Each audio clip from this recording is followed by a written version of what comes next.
यानंतर तिचा जो सगळा जो प्रवास आहे तो पण ती योगा थेरपिस्ट म्हणून काम पाहिलं आणि ती 25 वर्ष ह्याच्यामध्ये कार्यरत आहे. तसंच आता एका संस्थेमध्ये ती CEO म्हणून आहे. नंतर महावीर विकलांग संस्था जी आहे जयपूर त्याचं देखील ती काम बघते आणि त्याचं सगळं ॲडमिनिस्ट्रेशन वर्क ती मुंबईमध्ये आणि सगळीकडे बघते.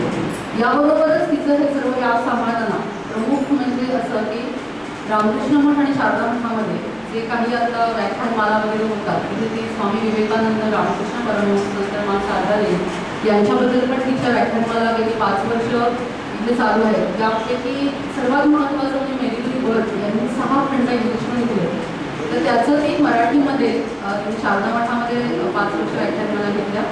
त्यानंतर आत्ता त्यांनी स्वामी विवेकानंद 150वी जी जयंती साजरी होती त्यानिमित्ताने त्यांनी 150 व्याख्यानांचा संकल्प केला होता.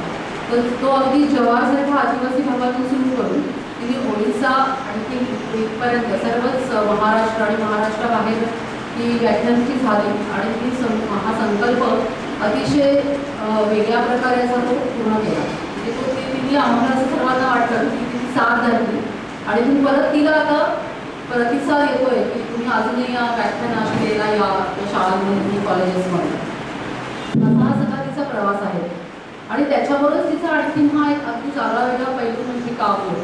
ती कविता ती अनेक वर्ष करते आणि ती आम्हालाही ऐकून माहिती होतं ना आपल्यामधून मी कविता कधी मेसेजमध्ये कधी फेसबुकवर अतिशय वाचलेल्या आणि ऐकलेल्या. मग सगळ्यांना उत्सुकता होती की काय म्हणजे किती कविता केल्या काय केल्या वगैरे. आणि नंतर असा आम्हाला शोध लागला की ती बऱ्याच वर्षांपासून म्हणजे 18 वर्षांपासून म्हणजे 80 सालापासून वगैरेच ती कविता करते.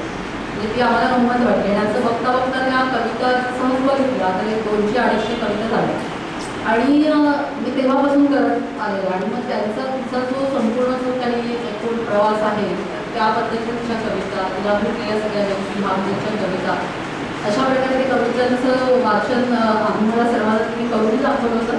तेव्हा आम्हाला सगळ्यांना असं वाटलं की त्याच्याबरोबरचे जे सगळ्या की तिथे एखादं पुस्तकाचं म्हणजे पुस्तक त्यांचं प्रकाशित करावं. त्यामुळे तिच्या मागे लागू असं मी पुस्तकाचं तिला सांगितलं. त्याच्यामुळे आजचं जे कापूर प्रकाशन आहे म्हणजे कापूर हा काव्यसंग्रह हा प्रकाशित होतो. यासाठी आज आपल्याला जे अध्यक्ष